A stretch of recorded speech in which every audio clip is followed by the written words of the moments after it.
business as usual. It's football. I was just wondering, you said you went to Australia for that tournament, and I was wondering if that changed your view of the game after that. Did you come back a new athlete? Did you change how you played football?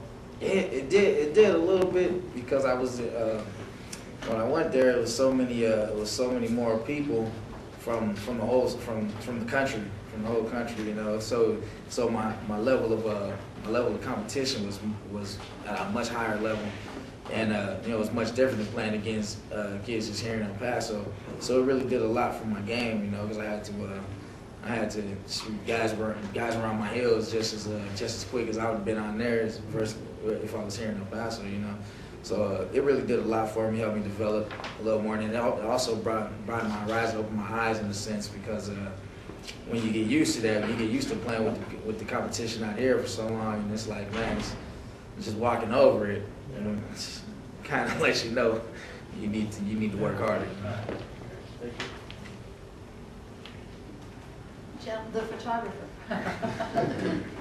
Robert Brown, Rediscovering America. How do you see the game going on with this following season? Next season? Like I said, we'll do much better. And we got a long way to go, but improvement is definitely upon us. You know, we've had quite a few games that we could have won and should have won last year, but we just didn't hold on right there in the end. And you know, a lot of people blame that on conditioning, say we're not well conditioned. Well, we're conditioned. You know, we're in great shape. We're in great shape, guys. You know, we go through 22 periods of practice, and then we condition afterwards. Guys slow their breathing down in less than a minute. We're back fresh, you know. So that's one thing that we improved on, as well as strength. Our whole team has gotten stronger and better. So going into next season, we definitely be able to finish a lot more games, definitely pull out a lot more runs, as we should have last season and the year before. So what type of preparation have they done to review on the errors in the past, so that they don't repeat again? It's really just watch film, man. Film study, and what can we do that we didn't do the first time that we do the next time, and improving on those weaknesses.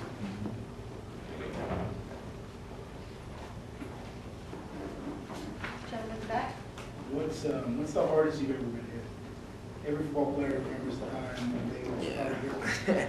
Yeah, the hardest I ever been hit, man, is by a guy named Kevin Middlebrook when I was in high school, man. It was my sophomore year. Shoot, I was a sophomore and I'm running the scout team. And, you know, on scout team, you don't give you the greatest lineman. And this lineman just completely misses his block, and I run into the two-hole, and Kevin just lays me out. I can still feel the snot bubbles to this day, how it felt. And the headache, the rush of pain in my head.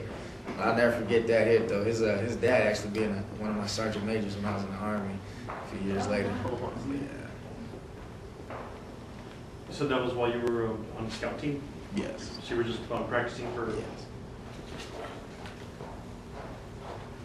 Do you have another question? Yeah. Then, so since you are from El Paso, what's the relationship like when you find guys all first get there from, you know, Montwood, Burgess, everywhere around the city? What's the first relationship with guys? Yeah, we kind of bond together. You know what I mean? Because these guys that come in from Central Texas and East Texas and California and Arizona and all these other places, they don't think El Paso got any talent. You know what I mean? But right here at UTEP is like the cream of the crop of El Paso's talent, and we take a lot of flack. So it pushes us to work a lot harder, and it pushes us to push them guys, so they know that shoot, we play football out here too. You know, it ain't no different.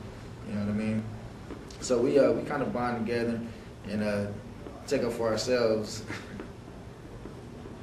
Right. And then also, so I was also reading that about Bernard Obi. Were you there when he made that big impact, or what's the expectations of that going on? When did he make this big impact?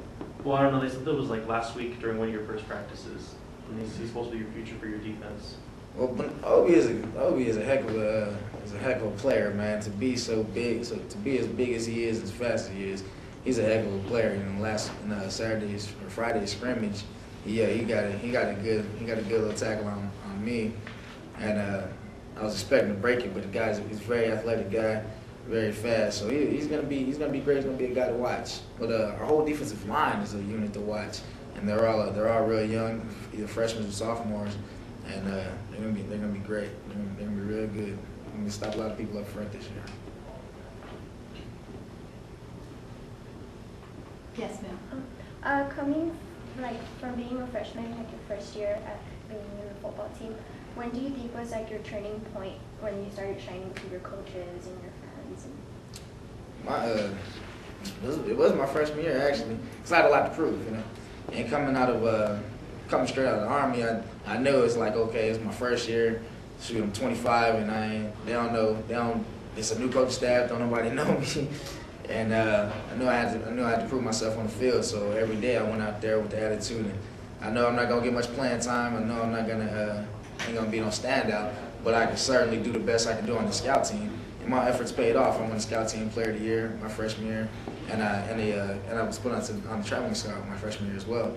And so my hard work paid off. I feel that was probably a big shining point for me. Yes, sir. If football season were to start, say like next week, would you feel physically ready to take on? Oh yeah, certainly. I got banged up a little bit yesterday. Got to rehab a little minor injury, but for the most part, everybody feels well. Everybody feels good. So everybody's in shape. We've been hitting lately, and for the most part, yeah, we'll be ready to start. Did you have a follow-up to that? I don't. Has everybody already asked? Okay.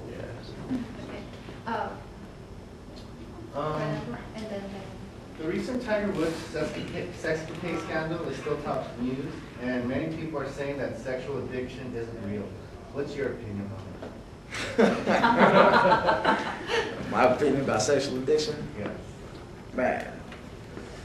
Well, I think people are gonna be people. Is just one thing that's always gonna sell regardless, man, and that's sex. Whether it's television, prostitution, or a strip club, or whatever. One thing that's always gonna sell is sex. And Tiger Woods is a very rich man. He can pay for any woman that he wants, you know? And so that's my take on it. As far as the average person, people gonna be people. They're gonna do what they want to do. Everybody lusts after other flesh. So I don't think it's so much of a problem. I think it's life. It's life. did you have a follow-up to that? No.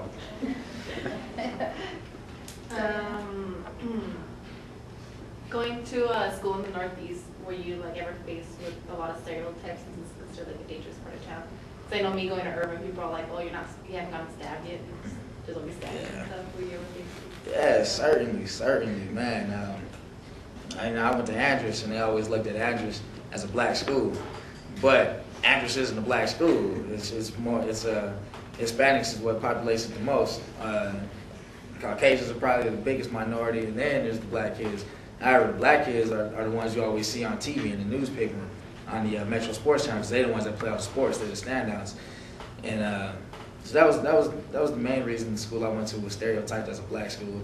And then after we had the riot, it wasn't a riot. It was just one big fight, and everybody was watching, and they considered it a riot. So when the police came there and started spraying people with pepper spray and stuff, then it was the riot school, you know. So for the most part, I'm proud of the school I went to. You know, it's a very rich football tradition there. I wish it would get back to that, because now I hear about it around town. Well, El Dorado is this, and Austin is that. It's like, those were stat games when I was in high school. El Dorado didn't even exist. Shoot, you'd love to play Austin. Everybody's gonna have 200 yards, you know. But for the most part, proud of the school I went to.